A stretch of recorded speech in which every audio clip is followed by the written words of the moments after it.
Magandang oras mga kababayan, narito na ang pinaka-latest update natin sa magiging lagay ng ating panahon ngayong araw, November 21 at sa susunod na 24 oras.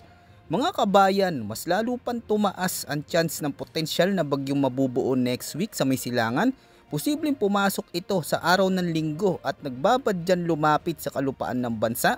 Kasabay nito, naglabas na rin ang pag-asa ng Tropical Cyclone Threat Potential Forecast tungkol sa bagyong ito na parating. Alamin natin kung may pagbabago sa galaw at direksyon nito. Para naman lagi kang updated sa lagay ng panahon, i-click mo lang ang subscribe button. Sa kasalukuyan, patuloy na nakakaapekto ang Intertropical Convergence Zone o ITCZ, isang malawak na sirkulasyon ng kaulapan na karaniwang nagdadala ng madalas na pag-ulan, lalo na sa hapon o gabi. Samantala, shearline naman ang malaking nakakaapekto sa silangang bahagi ng Northern Luzon. Ito ang pagsasalubong ng dalawang uri ng hangin sa taas na nagbubuo ng makapal na ulap at malalakas na ulan. Sa Mindanao at sa nalalabi pang bahagi ng Northern Luzon, naroon pa rin ang Northeast Monsoon o amihan na nagdadala ng malamig na hangin, ngunit may kasamang mga bigla ang mga pag-ulan karaniwan sa hapon. Sa Cordillera Administrative Region, Cagayan, Isabela, Quirino at Nueva Vizcaya, asahan madilim na kalangitan na may kasamang kalat-kalat na ulan na may mga thunderstorms. Ito ay dulot ng shearline, isang weather setup na mabilis magpanipis ng ulap bago biglang bumuhos ang ulan. Dahil dito, maging maingat sa mga kalsadang madulas at sa mga lugar na madalas bain o bahagyang gumuguho kapag may malakas na ulan. Sa Zamboanga Peninsula, Davao Region, Socsargen, Basilan, Sulu, Tawi-Tawi at maging sa Palawan, halos buong araw na maulap ang langit na may kasamang panakanakan thunderstorms. Madalas itong biglang buhos, kaya't iwasan muna ang pagtawid sa malalalim na tubig at bantayan ang paligid para sa posibleng flash floods o pagguho ng lupa. Samantala sa Quezon, Camarines Norte at Catanduanes, mas umiinit ang dagat ng Pacific kaya mas aktibo ang easterlies. Dahil dito, asanang maulap na kalangitan na may mga thunderstorms. Kapag tumama ang ulan dito, mabilis ang bagsak at hindi rin biro ang dami, kaya't isecure ang outdoor items at magplano ng maaga kung may biyahe. Sa Ilocos Region at Batanes, patuloy na makakaranas ng maulap na panahon, may kasamang pag-ulan dahil sa amihan. Kahit banayad sa simula, kapag nagtagal ang ulan, maaari pa rin magdulot ng flash floods kaya't panatilihin ang pagmomonitor sa advisory, lalo na kung nakatira malapit sa ilog o dalisdis. Sa nalalabing bahagi ng Mindanao, mas magaan naman ang sitwasyon. Bagyang maulap hanggang maulap ang langit pero may tsansa ng biglaan thunderstorms lalo na kapag hapon at gabi. Karaniwan ng mabilis ang buhos pero sapat para magdulot ito ng panandaliang pagbaha, kaya umiwas muna sa open fields kung may kulog at kidlat. Sa Metro Manila at natitirang bahagi ng bansa, magiging partly cloudy ang panahon sa umaga, ngunit posibleng magbago ito pagdating ng hapon dahil sa easterlies.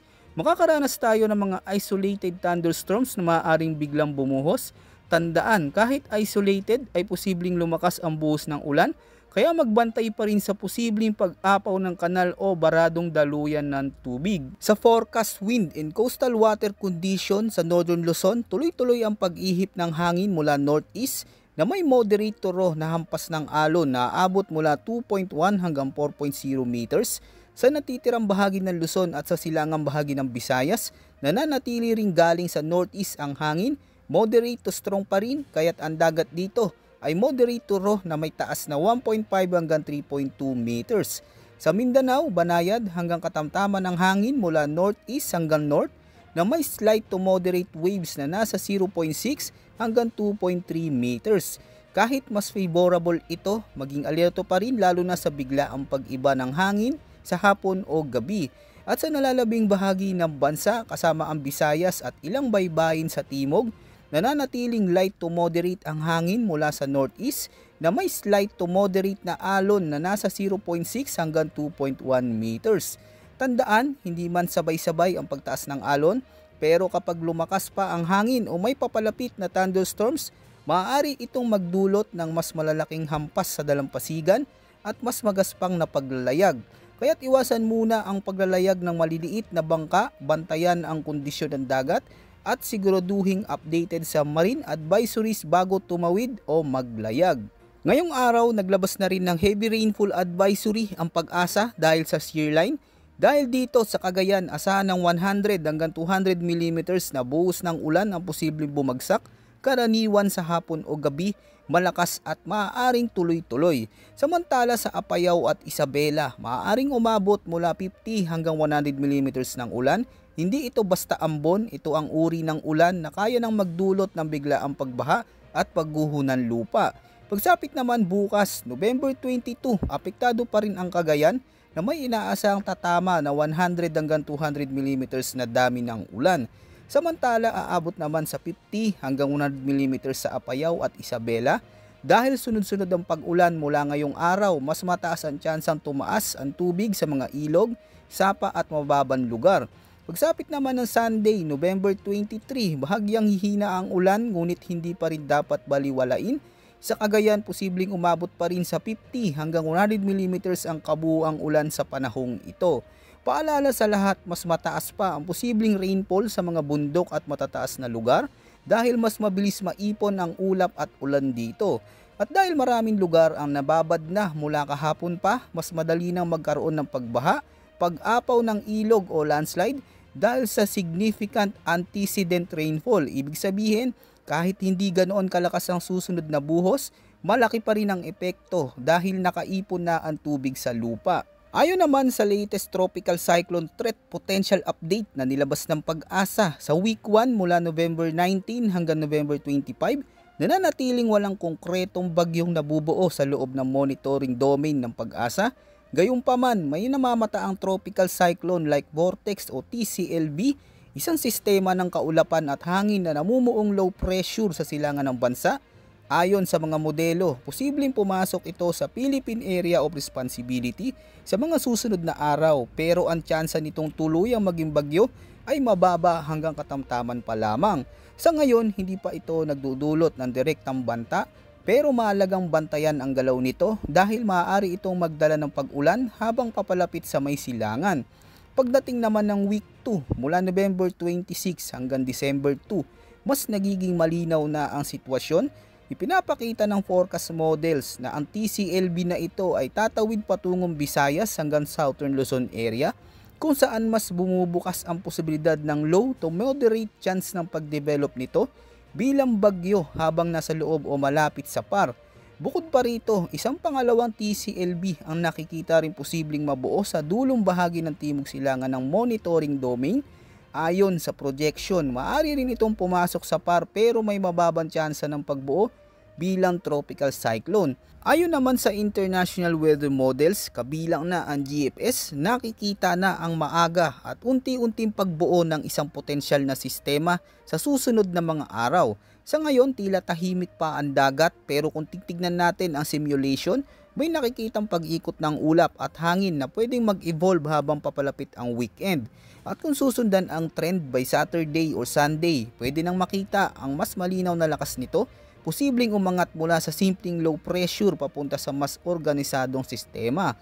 Karaniwan, ganito ang takbo ng ganitong pagbuo, nagsisimula bilang mababaw na sirkulasyon sa ibabaw ng mainit na dagat.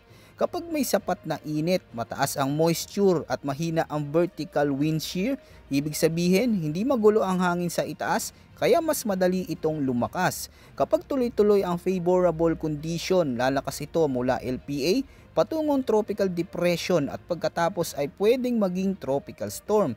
Sa pinakabagong model forecast, ang sistemang ito ay nakikilos pakanluran hanggang hilagang kanluran na posibleng daanan ng core nito sa Visayas at Southern Luzon.